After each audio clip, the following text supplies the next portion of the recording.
Okay, so this is our engagement video. We wanted to have a little retelling of the story for everyone so that we can remember it when we're old and gray. So I'll try and be as complete as possible And with this thorough. one. And thorough, yes, very thorough. So, okay, well, I think it all started when at the beginning of the summer, Rachel and I were making plans of things to do. We thought a very fun thing would be a little 3-day weekend. To Chicago. Yep, to see the bean.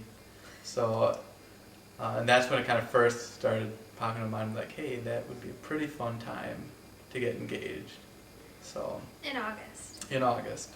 So as the date got closer and closer, I started making the plans. I had to plan out, when was I going to go ring shopping, and when was I going to tell Rachel's parents, and all those fun little details. So early August, Rachel had a wedding to go to. It gave me the perfect window to go ring shopping. So Rachel went to England. I went to Madison to go ring shopping with a friend of Rachel's. Mm-hmm. So we went shopping, found a ring, bought it, and then that night I spent the night in Madison. Just didn't really feel like driving back to Milwaukee. And the next morning, I get a call from my sister saying, "Ed, Rachel's on Skype. She wants to talk to you." So, and we hadn't seen, we'd only been talking to each other through emails and stuff, so we really wanted to Skype. So I'm at Bart's apartment, so I get on my computer, I'm at his table, and just kind of, there's stairs in the background. So Rachel, like, the second we started on Skype, she's like, "Ed, where are you? That's not your apartment." He was being so vague, he wouldn't tell me where he was. Oh, I'm at a friend's. Yeah, well, what friend? I'm like, "Well, Peter." Like, my friend in Milwaukee. And she's like, That's a nice like, apartment for yeah. Peter. She's like, "Oh, you had to stay over that night?" I was like, "Well, we were playing video games very late." So, it was the most vague story. She's even told me, she's like, "Hey, you'd be so vague." I was like, trying to change subjects very quickly. And then I was like, oh, like, can I say hi to Peter? I was like, no, you can't. He's busy. He doesn't want to. Camera shy. No. So,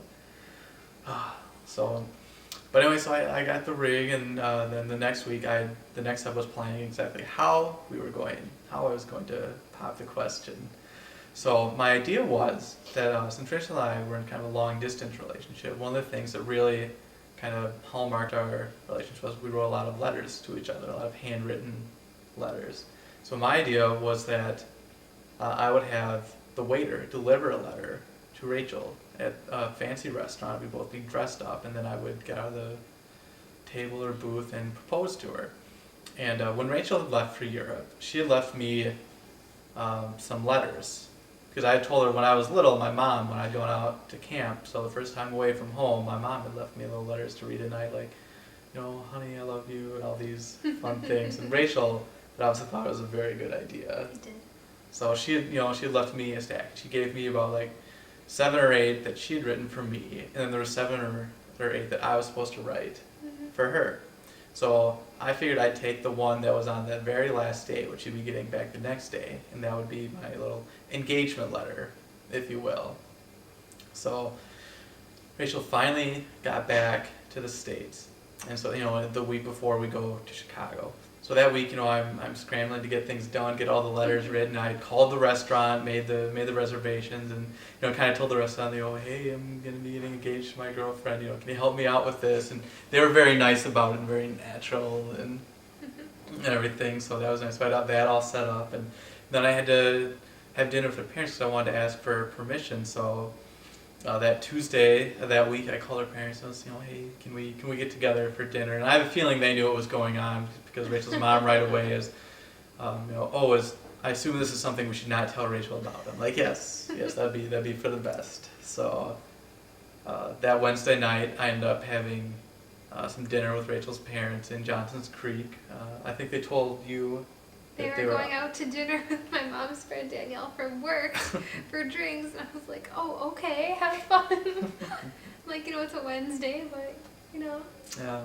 So I meet with Rachel's parents, and, everything goes very smoothly. I don't think I was that nervous. It was, so I asked, I would like to marry your daughter, and they were just thrilled, and so that was really nice. It was very, very fun and very easy. So I'd gotten that out of the way, and then, that Thursday, Rachel was coming over that night because we were leaving for Chicago the next morning. So that Thursday night after work, I booked it home because I still had these letters to actually, I'd written them on the computer, but I still need to like handwrite them. So I'm like scrambling to get that done and make sure like my apartment is like cleaned up. So I get done with the letters. I kind of like hide some of them around the apartment, and then for the engagement letter, I took that letter and I put it in my suit jacket pocket.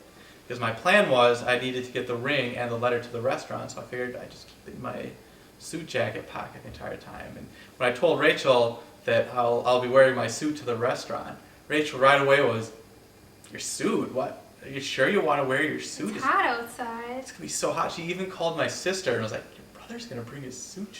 God, I don't know. It's gonna be like a salmon that day, like his salmon suit." So right away she was like, "Do you have to bring it?" But I kind of had to insist, like, Insisted, yeah. yes, honey, we really do. We need to bring this. So I get my suit all ready to go, and that Friday we drive down to Chicago, and that Friday night we go in for pizza. And the entire time I'm just like okay, deep dish pizza, I love it. I love Chicago, but I'm just just waiting for Saturday night. I'm so excited. The entire vacation, like, just want it to be Saturday night. And the next day we go and we see the Bean and get to walk around Michigan Ave and see the sights and sounds of Chicago, and so I'm enjoying it. But I'm really just like anxious, like, oh, let's get back to the hotel, let's get cleaned up. I'm like really anxious to like get to dinner, and again Rachel's like, "Ed, it's like 90 degrees.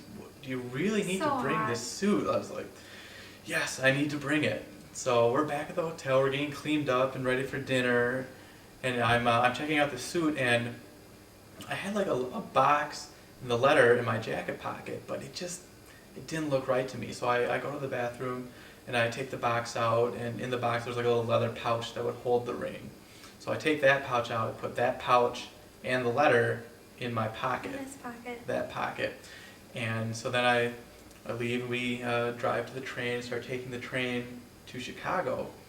And Rachel like feels my pocket, and she feels like the letter and the little bag. She's like, "Oh, you brought the subway maps," because we've been bringing subway maps. And I was just like, like, what, great idea. yeah, I'm just like, "Oh yes, honey, the subway maps. That's what that is." We're not gonna get lost. Just praying that that we wouldn't get lost, or she would actually ask to see them, because I didn't have them with me, so that would have been like, I would have had to come up with some other excuse. So, and then as we're on the train, it hits me that the red box, it's a red box that says Kessler's on it, I had taken it out of my jacket pocket. I hadn't put it away anywhere, so it was just sitting out in the bathroom. So I was like, oh my gosh, what if she had walked into the bathroom real quick and seen it?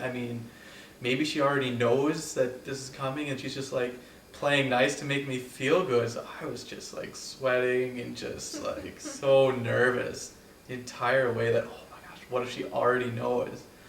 So then we get there just fine. I remember the right stop, so we get out at Monroe and we go to the restaurant, and right away I excuse myself to go use the bathroom because I need to slip the envelope to the waiter.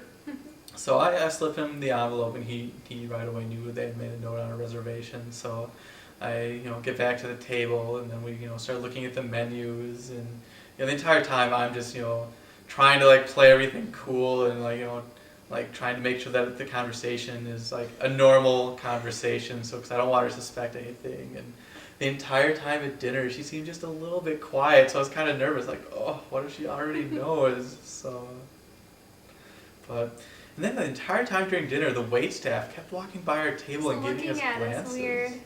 Yeah, so I was a little bit like, come on guys, like, stop giving it away. But so we ordered our meals, and we're eating and talking, and the plan was that after the meal we would order dessert, and then they'd clear the tables, and then they'd deliver the letter to Rachel.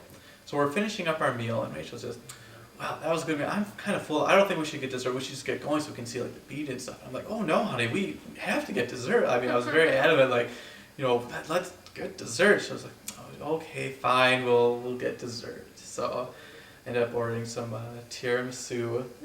And they start clearing the plates and everything so then I'm just kind of waiting for the letter to arrive, and I'm just waiting, and it seems like it took them forever to deliver it. I was like, come on guys.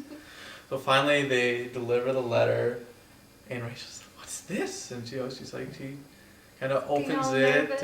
and starts reading it, and I think she got about halfway through before I kind of like pop out of our little booth, reach into my pocket, and get out the bag. And I think I don't even remember exactly what I said. I have Just no idea what he said. something about you making the happiest man in the world, and yada yada yada.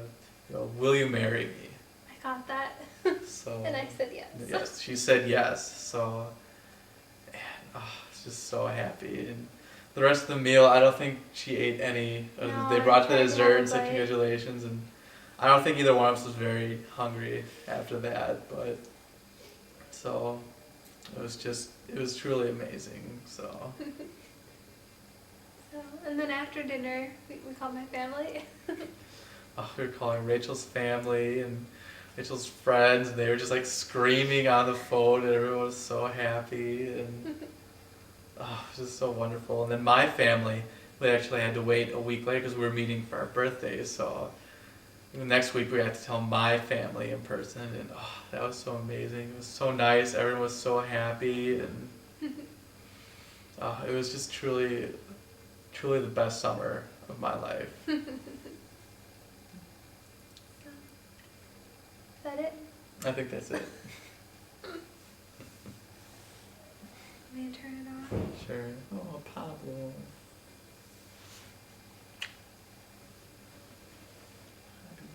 I'm so sleepy. His eyes.